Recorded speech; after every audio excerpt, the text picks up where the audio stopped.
Vamos a continuar con nuestro estudio del Evangelio de Juan. Hoy vamos a Juan capítulo 17 y vamos a estar leyendo del versículo 6 al versículo 19. Juan 17, del versículo 6 al versículo 19. El tema que vamos a tener para esta ocasión se va a titular Eran como yo. Y vamos a iniciar con una oración para pedir que el Señor pueda hablarnos.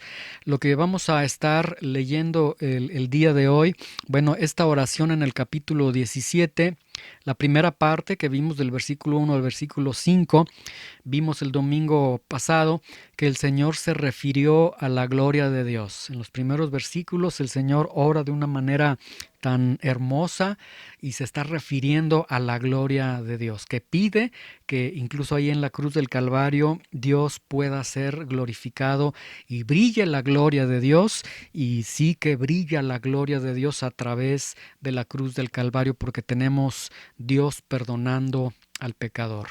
Y luego del versículo 6 al versículo 19, en esta parte enteramente se va a estar refiriendo el Señor a sus discípulos. Los versículos que nosotros leamos a partir de este versículo 6 al 19 se refieren exclusivamente, únicamente, tengan en su mente que se está refiriendo a sus amados discípulos. Y luego del versículo 20 ya en adelante nos vamos a llevar una sorpresa impresionante en el siguiente domingo, porque ahora el Señor ora por ti y por mí, ora por cada uno de nosotros, ora por el mundo. Y bueno, no me adelanto. Siguiente domingo vamos a ver esta hermosura de esta oración, todo lo que contempla esta oración llamada o conocida como la oración sumo sacerdotal aquí en el capítulo 17. Entonces, vamos a iniciar, por eso he titulado este tema Eran como yo. Vamos a dar lectura del versículo 6 al 19. Todo lo que leamos, entonces, tengan en mente, se está refiriendo a sus amados discípulos. Y quiero hacer esta mención, amados discípulos, porque vamos a ver con qué dulzura, con qué ternura, con qué cuidado ora por sus discípulos. Y esto es totalmente elogiable, es algo muy hermoso en cada uno de estos versículos. Muy bien, vamos entonces ahora sí rogar al Señor que pueda hablarnos a través de estos versículos. Señor, te damos gracias por la oportunidad que nos das de estar reunidos, Señor, para abrir las páginas de tu palabra, y te rogamos, Señor, que tu Espíritu Santo pueda abrir nuestro entendimiento, nuestros corazones, para comprender, Señor, estas palabras que fueron inspiradas por tu Espíritu Santo, Señor, y que fueron reveladas de una manera impresionante a tus apóstoles, transcritas en escritos, en la Biblia que tenemos el día de hoy, y hoy que también vuelvan a ser reveladas, que sean iluminadas a nuestros corazones. En el nombre de Jesús. Amén. Muy bien.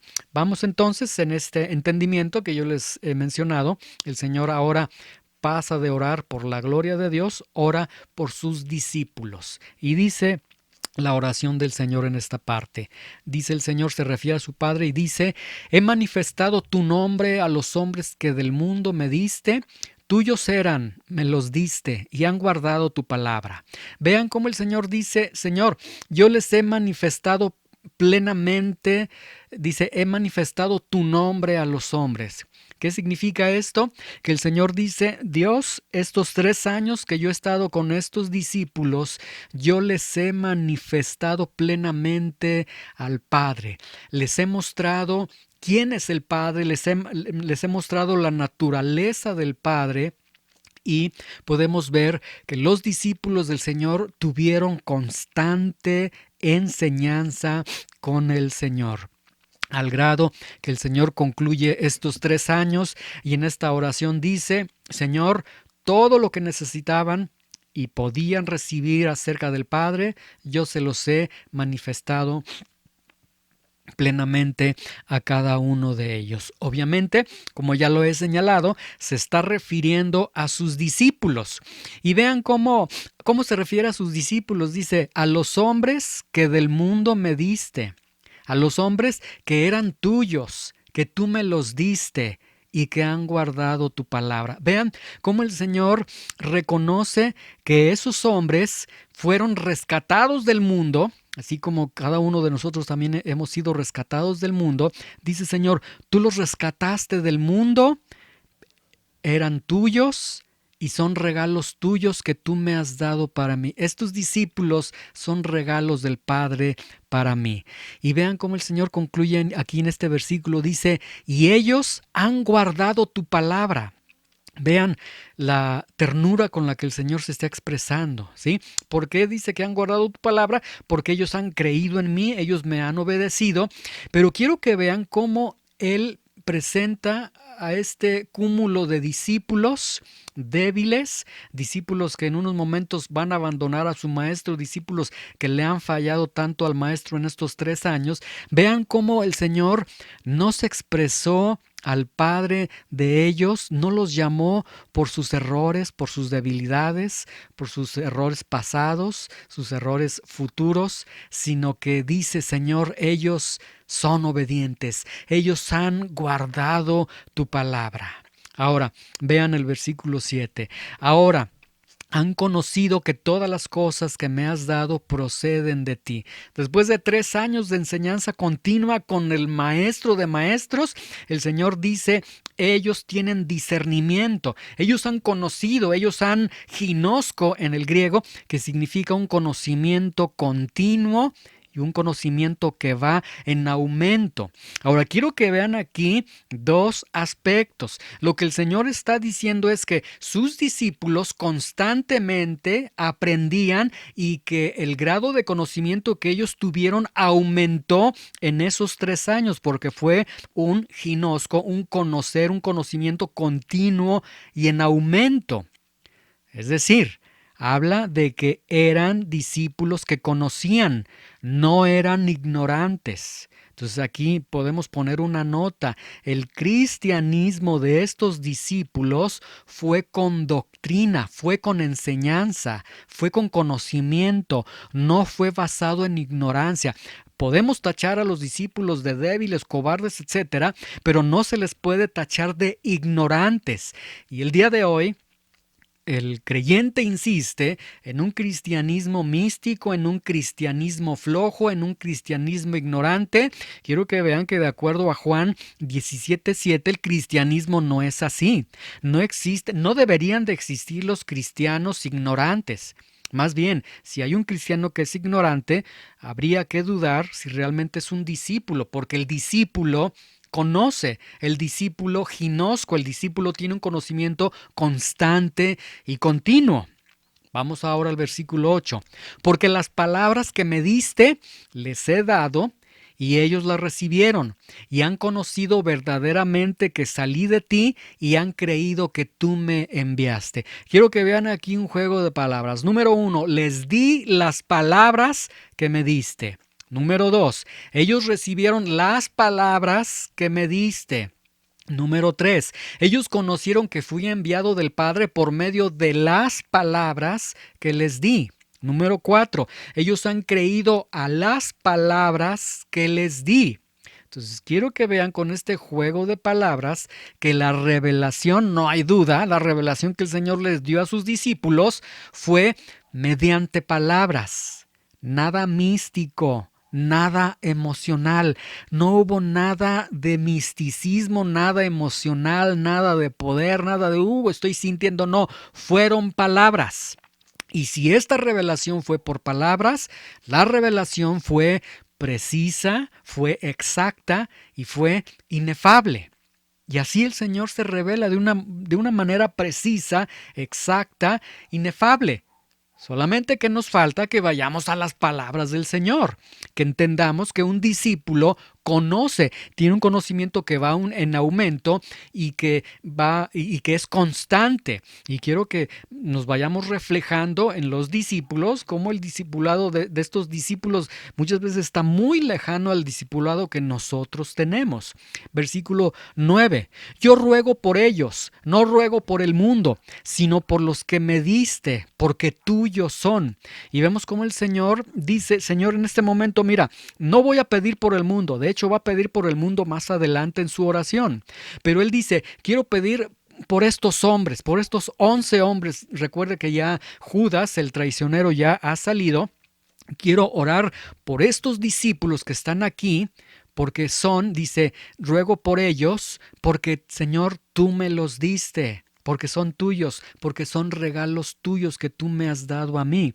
En el versículo 6 el Señor dijo, ellos son hombres que del mundo tú me diste, eran tuyos y tú me los diste. Vean cómo el Señor identifica este principio bíblico de que nadie viene a Jesús si no le es dado por el Padre, ¿sí? Muy bien. Y el Señor entonces está orando por sus discípulos de una manera especial y qué impresionante, qué increíble que el Señor esté orando por estos 11 hombres. Imagínense, el Hijo de Dios, el Dios eterno, orando por esos 11 hombres en esta tierra en ese momento previo a ser capturado.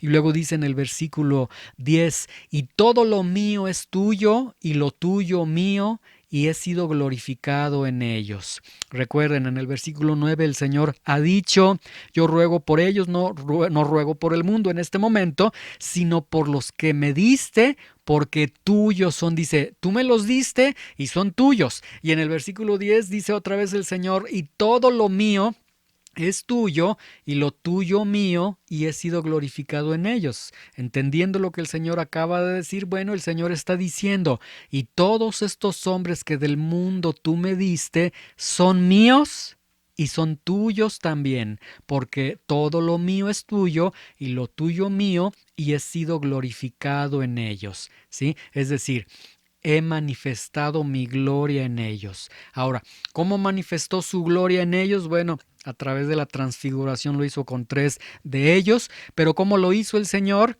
Dice el versículo 7, ahora han conocido, ahí está, cómo es que el Señor se glorificó a ellos, cómo es que el Señor mostró su gloria a ellos. Ellos, dice el versículo 7, Juan 17:7, ahora han conocido que todas las cosas que me has dado proceden de ti, es decir, a través de la enseñanza de la doctrina, a través de la enseñanza que el Señor le dio a sus discípulos. Y nuevamente vemos la enseñanza, la doctrina no es que sea importante, la doctrina es crucial en la vida del discipulado. Si no hay doctrina, no hay discipulado entonces. Ahora vamos al versículo 11, Juan 17:11. Y ya no estoy en el mundo. El Señor, bueno, en unos momentos será apresado, irá a la cruz, etcétera, pero él ya habla en unos términos como si ya estuviese en la cruz. Dice, ya no estoy en el mundo, mas estos están en el mundo y yo voy a ti. Padre Santo, a los que me has dado, guárdalos en tu nombre para que sean uno, así como nosotros. Jesús, vean, Jesús le está diciendo el Padre, Señor, mira, ya no voy a estar con ellos yo físicamente en la tierra. Yo ya no voy a estar con ellos en la tierra, ¿sí? Y pide, Señor, que sean guardados. Padre, a los que me has dado, guárdalos en tu nombre. Pero quiero que vean que el Señor hace mención de un atributo de Dios, dice Padre Santo. Cuando Él hace esta petición se refiere a la santidad de Dios, y de hecho es la única vez que lo hace en todos los evangelios, y entonces Él implora o Él apela a la santidad de Dios para decir, Señor, guárdalos del mal o del maligno. Entonces, Señor, bajo tu santidad, bajo que tú eres santo, Señor, guárdalos del mal, del maligno, para que sean guardados y sean uno. Una vez que sean guardados, sean uno, así como nosotros. Y lo que el Señor entonces está mostrando aquí en sus discípulos es que Él pide la unidad entre sus discípulos. Una característica que debería de haber en todos los discípulos del Señor es que los discípulos se encuentran unidos, que están unidos. Versículo 12, cuando estaba con ellos en el mundo, yo los guardaba en tu nombre. A los que me diste, yo los guardé, y ninguno de ellos se perdió, sino el hijo de perdición, para que la escritura se cumpliese. Vean, qué impresionante. Señor, yo cuando estuve con ellos físicamente en estos 3 años, yo los guardaba en tu nombre. es decir, en tu carácter, en quién eres tú, en tus atributos, en lo que tú eres. Y el resultado fue que ninguno se perdió. ¿Cuántos se perderían al cuidado del Señor Jesucristo? Y vemos que ninguno se perdió, ninguno se perdería estando bajo el cuidado del Señor. A pesar de las debilidades que tenían, a pesar de los errores que cometían, a pesar de a veces lo cabezaduras que eran, pero ninguno de ellos se perdió. Solamente se perdió aquel que la Escritura había mencionado, el hijo de perdición. Ahora, esta mención, guardados en tu nombre, está implicando que ellos eran guardados en la esfera de la voluntad del Padre. Lo que entonces implica que Jesús asume que sus discípulos vivieron en la voluntad del Padre en estos 3 años, excepto aquel que fue el traidor. Versículo 13, es decir, un requisito para ser guardado por Dios es vivir en la voluntad de Dios. Juan 17:13, pero ahora voy a ti. Hablo esto en el mundo para que tengan mi gozo cumplido en sí mismos. Ahora él está diciendo, Señor, yo voy a ti, yo voy a la cruz, voy a la muerte, voy a resucitar, voy a ti. Y luego dice, Señor, que ellos pueden experimentar mi gozo, que mi gozo sea cumplido en sí mismos. Ahora, ¿cuál es el gozo? Bueno, de acuerdo al contexto que tenemos en lo que hemos visto desde el capítulo 14, 15, 16 hasta este capítulo 17, creo que no cabe duda que el gozo al que se está refiriendo el Señor es el gozo de obedecer al Padre, incluso a costa de la propia vida. Hebreos capítulo 12:2, se los leo, dice, puestos los ojos en Jesús, el autor y consumador de la fe, el cual por el gozo puesto delante de él, obedeció y sufrió la cruz, menospreciando el oprobio, y se sentó a la diestra del trono de Dios. Entonces, aquí en Juan 17:13, cuando dice para que tengan mi gozo cumplido en sí mismos, seguramente el Señor se está refiriendo, Señor, que ellos tengan este gozo de obedecerte a ti, a pesar o a costa de sus propias vidas. Y la historia nos lo muestra, que al menos de aquellos discípulos que sabemos la forma en cómo murieron, podemos ver que ellos también tuvieron un gozo puesto delante de ellos y que se cumplió como lo pidió el Señor, que tengan mi gozo cumplido en sí mismos. Ese gozo, esa satisfacción de obedecer a Dios a pesar incluso de la propia vida. Juan 17:14, yo les he dado tu palabra, y el mundo los aborreció, porque no son del mundo, como tampoco yo soy del mundo. Ya el Señor les había advertido en Juan 16:2, lo habíamos visto en otra ocasión, que el Señor les dijo en Juan 16:2, los van a expulsar de las sinagogas, y viene la hora cuando cualquiera los va a matar y va a pensar que está haciendo un culto a Dios. Ahora el Señor está diciendo, Señor, les he dado tu palabra, y yo estoy consciente de que el mundo los va a aborrecer, no los va a amar, los va a querer matar, porque a mí tampoco me amó, a mí me aborreció, porque yo no soy del mundo y ellos no son del mundo.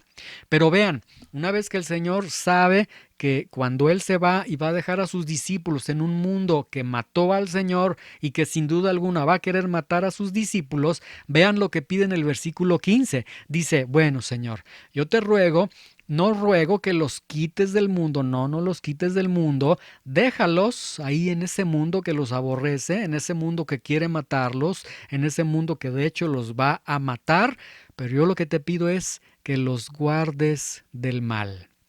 O sea, Señor, y aquí podemos decir, bueno, Señor, pero no sabes que el mundo los va a querer matar. Y el Señor dice, yo sé que los quieren matar, no son de este mundo, yo no era de este mundo, a mí también me aborrecieron, pero quiero que estén en el mundo, pero ahí, Señor, guárdalos del maligno, que su fe no falte, que su confianza no falte y que ellos puedan ser la luz en las tinieblas, la sal en este mundo. Versículo 16, no son del mundo como tampoco yo soy del mundo. Luego versículo 17, ya una vez que, Señor, los dejes ahí en el mundo, santifícalos en tu verdad. Tu palabra es verdad. Ahora, aquí santifícalos que se está mencionando, no se está mencionando en el sentido de límpialos del pecado, porque en Juan 15:3 el Señor ya les había dicho, ustedes ya están limpios por la palabra que les he hablado, sino que aquí en Juan 17:17 santifícalos en tu verdad, se usa en el sentido de conságralos para uso exclusivo tuyo. Entonces, vea cómo está orando el Señor por sus discípulos. Señor, mira, se van a quedar en el mundo, guárdalos del mal. Que no falte la fe de ellos en medio de la persecución, en medio de las amenazas, en medio de incluso de la muerte. Pero Señor, mientras estén en este mundo, conságralos completamente para la obra. Que vivan solamente para la obra de Dios, ya no para sus vidas, sino solamente para la obra de Dios. Luego, versículo 18, como tú me enviaste al mundo, así yo los he enviado al mundo. Y aquí entendemos, bueno, Jesús fue enviado en una comisión divina por el Padre al mundo. Los discípulos son enviados también en una comisión divina al mundo. Entonces estos discípulos, estos 11 personas no son cualquier persona, son comisionados desde lo alto. Ellos vienen en una comisión divina, al igual como vino el Señor Jesucristo a este mundo. Y versículo 19, nuestro último versículo de este domingo. Y por ellos yo me santifico a mí mismo, para que también ellos sean santificados en la verdad. Es decir, por ellos, Señor, yo me consagro a tu evangelio, a tu voluntad, para que ellos también vivan vidas consagradas totalmente a la verdad, una vida de consagración. Y vemos que hasta aquí es la oración por sus discípulos, una oración realmente muy hermosa, muy alentadora, una oración que sostiene a sus discípulos en los próximos años. Y podemos ver nosotros, de acuerdo a lo que el Señor ha pedido por sus discípulos, las características de un discípulo. Y a mí me gustaría mencionar algunas características. Vamos a mencionar 8 características que yo encuentro en la oración que el Señor ha formulado al Padre por sus discípulos, por estos 11 discípulos, estas 11 personas en esta tierra. Y vamos a ver 8 características, y yo quisiera que al ver estas 8 características vayas confrontando tu discipulado, vayas confrontando también tu cristianismo. Menciono la primera y tú digas si la tengo o no la tengo. Menciono la segunda y tú vayas viendo si la tienes o no la tienes. Y al final que nosotros podamos, pues deberíamos de tener las características que tenían estas 11 personas. Número 1, primera característica que yo encuentro con ellos. Ellos tenían un maestro. ¿Cómo sabemos que tenían un maestro? Porque su maestro está orando por ellos. El día de hoy quizás no tienes un maestro al estilo de las usanzas que se da aquí en los evangelios, pero el día de hoy, dice primero de Tesalonicenses 5:12 y 5:13, les rogamos, hermanos, que reconozcan a los que trabajan entre ustedes y a aquellos que les presiden en el Señor y los amonestan, y que los tengan en mucha estima y amor por causa de su obra. Tengan paz entre ustedes. Primer punto, tú tienes un maestro, tú reconoces a aquellos que trabajan entre ustedes, en el círculo de la iglesia local. Tú reconoces a aquellos que te presiden en el Señor y que te amonestan. O cuando te amonestan, te opones y dices, no, a mí no me vas a llamar la atención. La Biblia está diciendo que reconozcas a aquellos que te presiden y que te amonestan. Los discípulos tenían un maestro. Tú tienes un maestro también dado por el Señor. Tú tienes alguien que te preside en el Señor, alguien que te amonesta, al cual debes de reconocer, al cual debes de tener en mucha estima y mucho amor por causa de su obra. ¿Cuál obra? La obra de estarte dando la palabra de Dios, de estarte ministrando la palabra de Dios. Dice Hebreos capítulo 13, versículo 17, obedezcan a sus pastores y sujétense a ellos, porque ellos velan por sus almas como quienes han de dar cuenta, para que lo hagan con alegría y no quejándose, porque esto no es provechoso. La palabra pastores que se utiliza aquí en Hebreos 13:17 no es el término normal para un pastor, para un obispo, sino es la palabra para aquellos que dirigen. Obedezcan a aquellos que los están dirigiendo en la esfera de la iglesia local. Entonces, los discípulos tenían un maestro al cual lo reconocían, al cual lo tenían en estima, en amor, al cual se sujetaban. Pregunta, ¿tú tienes un maestro? En el círculo de la iglesia local en la que tú estás, ¿tú reconoces a los que trabajan entre ustedes, a los que te presiden, o luchas contra ellos? Hoy no estoy de acuerdo en lo que dice, me voy a oponer a lo que está diciendo. Estás obedeciendo a aquellos que te están dirigiendo, te estás sujetando a ellos. Si lo haces, tú no lo haces directamente al maestro, porque el maestro está en el cielo. Tú lo haces al maestro a través de estos regalos que Dios ha dado al cuerpo local, a la iglesia local. Entonces, primera característica, ellos tenían un maestro. Vamos a ver en nuestras vidas, tú tienes un maestro. Tienes un pastor al cual rendirle cuentas, sujetarte, orar por él, tenerlo en estima, reconocerlo, etcétera. Vamos ahí analizando y cada quien vaya contestando en su corazón si lo tengo o no lo tengo. Segunda característica que yo encuentro, ellos tenían conocimiento continuo y en aumento.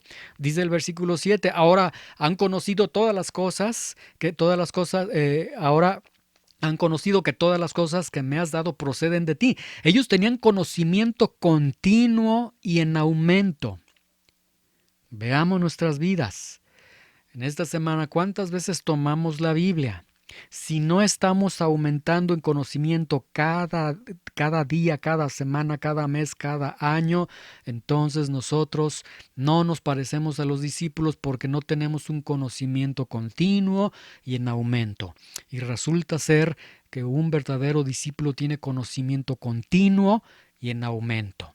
Y ahí analicemos si lo tengo o no lo tengo. Tercera característica, ellos creen y lo manifiestan obedeciendo. Dice el versículo 8, porque las palabras que me diste les he dado y ellos las recibieron y han conocido verdaderamente que salí de ti y han creído que tú me enviaste. Vean, ellos recibieron la palabra, ellos creyeron la palabra, pero ellos obedecieron la palabra.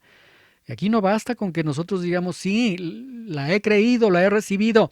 ¿Cómo está nuestra vida de obediencia a la palabra de Dios?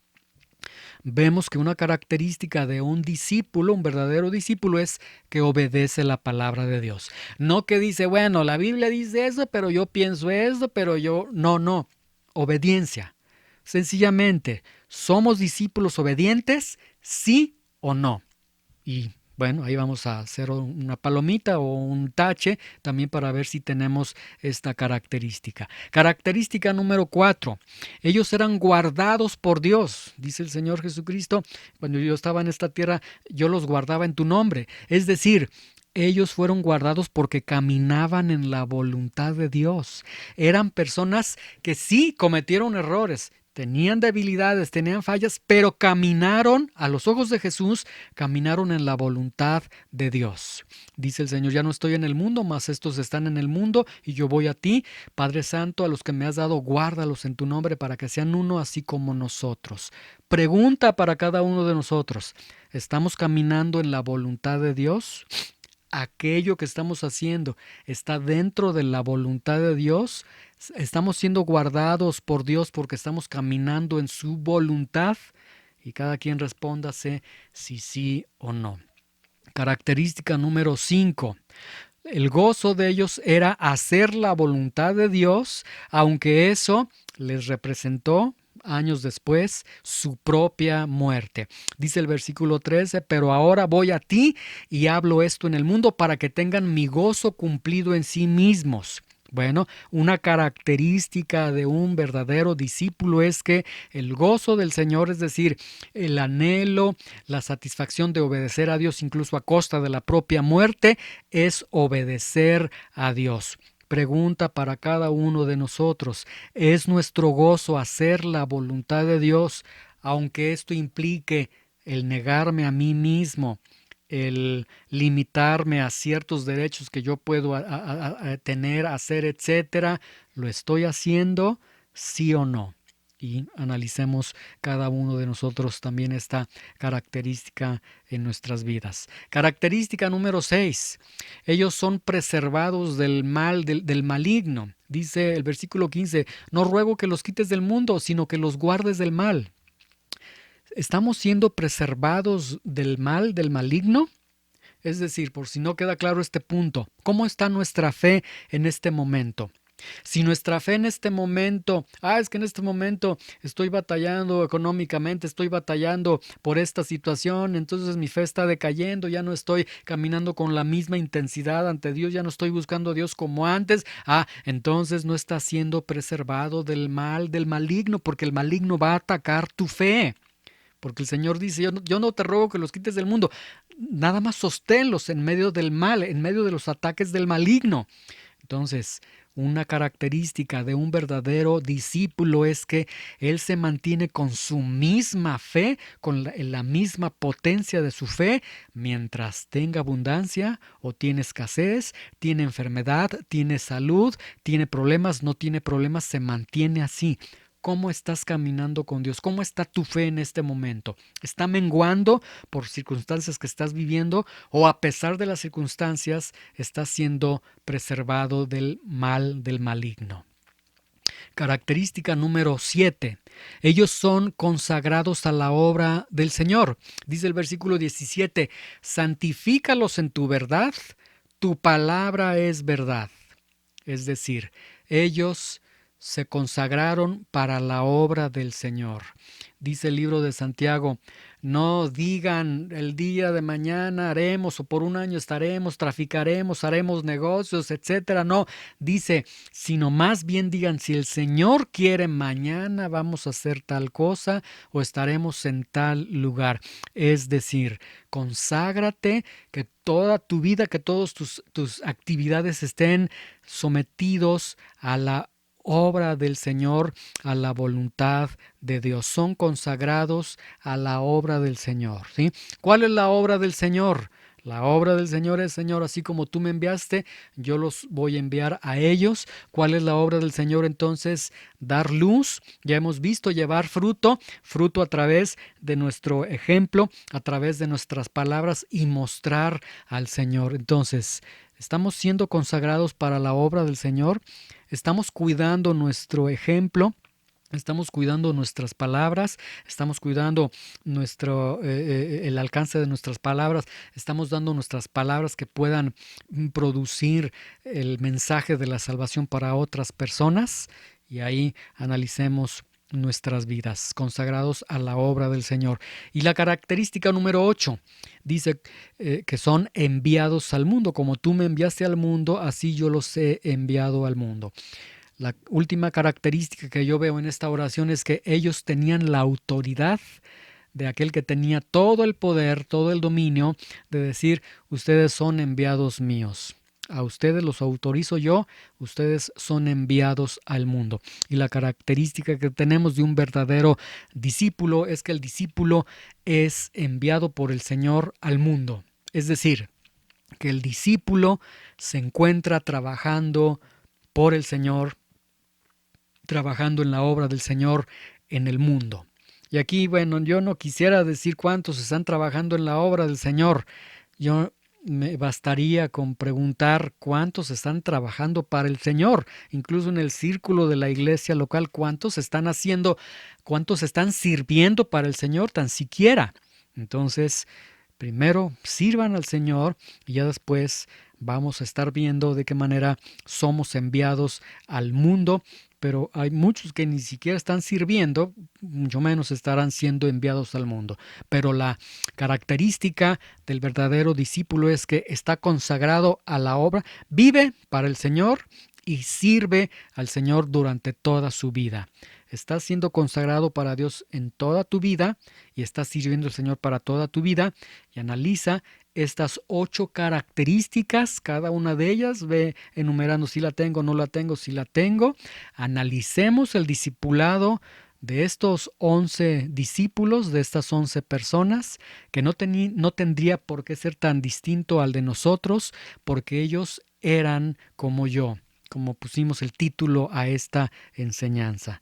Y esto nos deja ver cuánto en verdad nos hace falta. Si analizando cada una de estas características tenían un maestro, tenían conocimiento continuo y en aumento, creían y lo manifestaban obedeciendo, eran guardados por Dios, es decir, caminaban en la voluntad de Dios, su gozo era cumplir la voluntad de Dios, aunque eso representó su propia muerte, eran preservados del mal del maligno, su fe estaba completa, eran consagrados para la obra del Señor y eran enviados al mundo. Analicemos estas características. Si somos honestos y decimos estoy fallando en muchos de estos puntos o realmente estoy muy lejos de esto, bueno, no hay mucha distinción. Ellos eran tan hombres como somos cada uno de nosotros. Pidamos perdón entonces al Señor y encaminémonos a un discipulado verdadero, al discipulado que el Señor ha marcado en su palabra.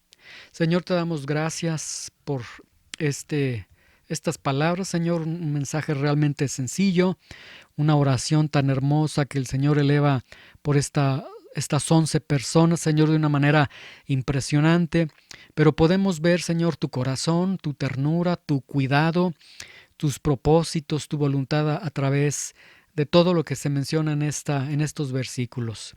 Pero más allá de eso podemos ver las carencias que tenemos como discípulos, cada uno de nosotros. Analiza nuestros corazones, Señor. Tú puedes ver, Señor, si realmente hemos fallado en varias o en todas las características que tenían estos discípulos. Y si es así, Señor, en medio de nuestras debilidades, te pedimos perdón, te pedimos que nos ayudes y te pedimos que nos ayudes a ser verdaderos discípulos tuyos, Señor. En el nombre de Jesús te lo rogamos. Amén.